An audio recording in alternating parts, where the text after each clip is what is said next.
Okay, so this video is going to be looking at the best, the worst, and the most bland of of the, Weezer's discography. So, yeah, let's start with the best. Um,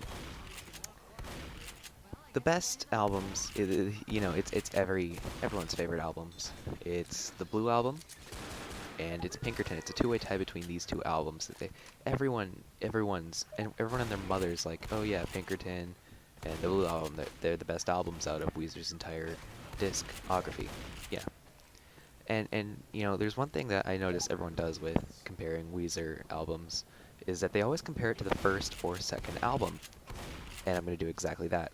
The Blue Album and Pinkerton are the best albums out of their entire, you know, they're the best, and I can say that because I'm an entitled little shit.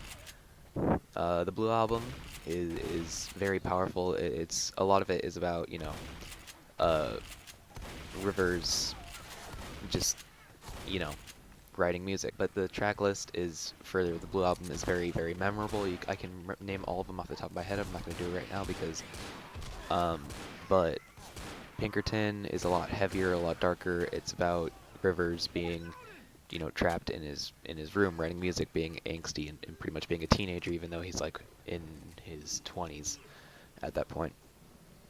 Yeah, the track list is a lot more, I feel, sexual and raw.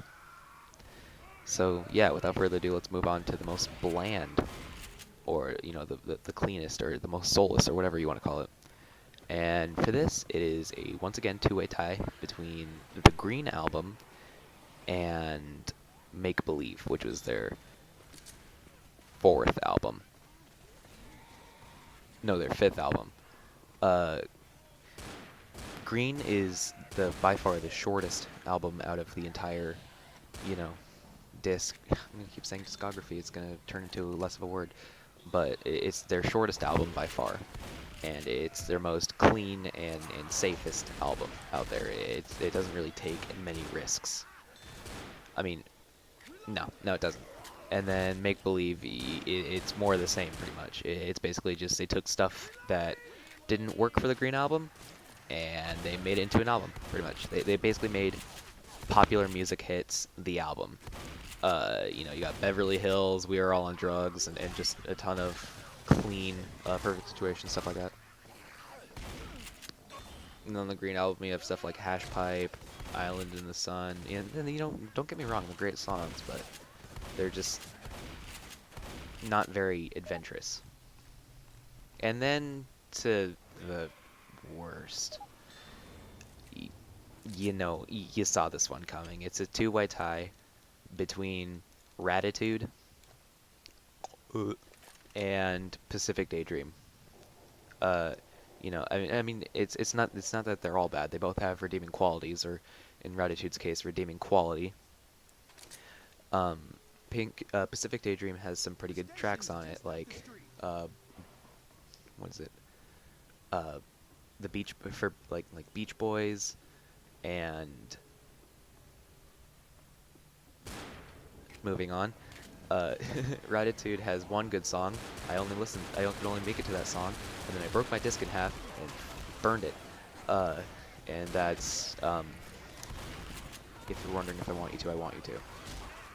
So, yeah, I don't need to explain why Ratitude is so bad. If you're a Weezer fan around the era of 2009, or if you've heard of Ratitude, you know why it's so unbelievably goddamn bad. And Pacific Daydream is just so far away from what Weezer was. Once again, going back to that whole comparing thing, it's so far away from what it was that it doesn't even sound like Weezer. I mean, it's still the same,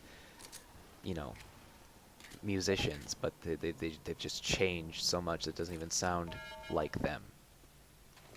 But yeah, enough of me rambling. You don't want to watch 10 minutes of this shit, so I'm just going to cut it down to like 5 or something. Thank you all so much for watching this video. If you enjoyed it, please give it a big ol' thumbs up, subscribe if you're new, and I'll see you all in the next video. Peace out, nerds.